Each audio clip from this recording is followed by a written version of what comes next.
Hello everyone and welcome to another session of Basic Digital Marketing. Now today we'll tackle a very interesting and hot button topic called data analytics. Now the moment we utter those two words, we get a lot of mixed emotion. We get excited, we get fearful, and we get confused.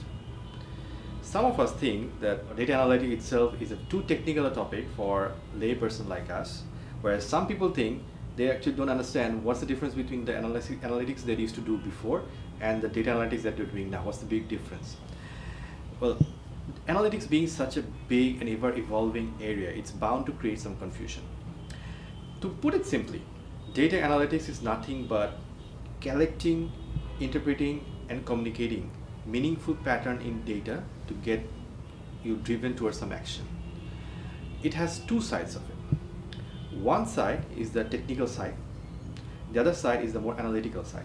The technical side deals with things like applications, algorithms, and tools, all those things. The analytical side of it deals with the concepts and frameworks. Now for a technological person, obviously the interest lies in the technical side of data analytics.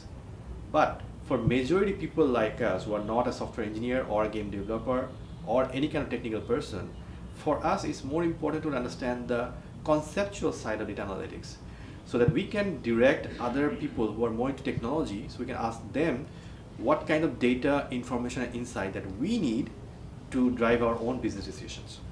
So let's look into the principles. Now today we'll talk about three key principles of data analytics operation. The first one is that we have to have a very clear idea what kind of data we want to track or measure. Now, traditionally in a bygone era, marketing used to operate completely blindly. Now, we used to run a paper ad, we used to give a trade promotion, and when our sales used to go up by 5%, we never had a clear idea what caused this sale to go up. Now, from that era of utter blindness, we have gone to an era of digital where everything can be tracked and measured. Now, for a website sale, you can track the amount of traffic, what source is driving that traffic, what page they are viewing, their purchase, their conversion, their bounce rate, all of these things you can track.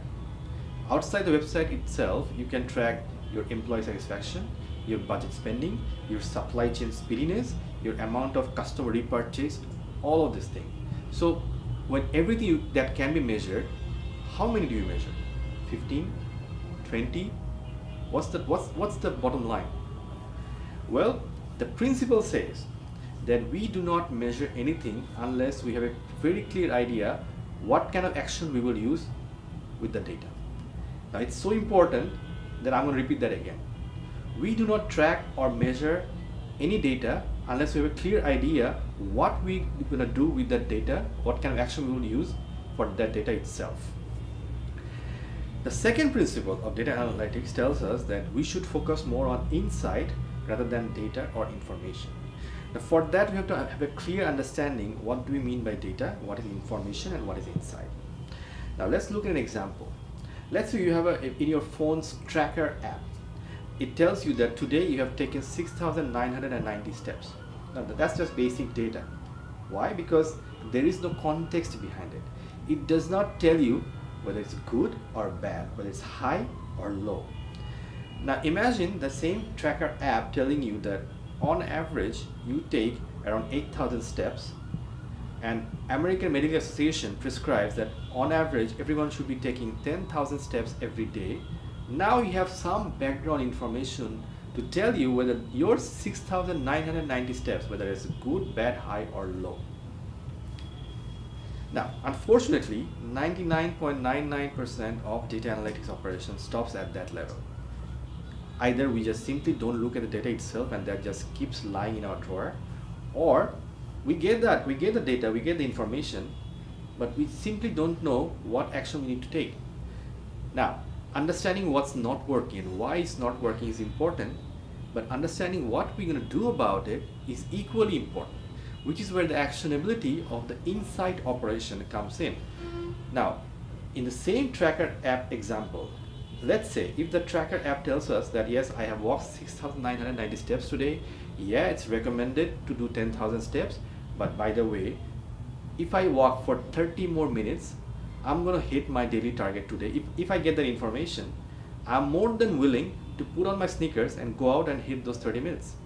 So that's what we mean by an actionability of an insight. Now, crossing that final actionability and insight hurdle is critically important for us to make complete sense of data. The third principle says that the quality of data is more important than the quantity itself. In fact, faulty data is more harmful than having no data at all, because at least you have not spent any money or time behind it. Sometimes it's not about the faultiness of the data. Sometimes it's your data is not updated, or your data is lying separately in different places.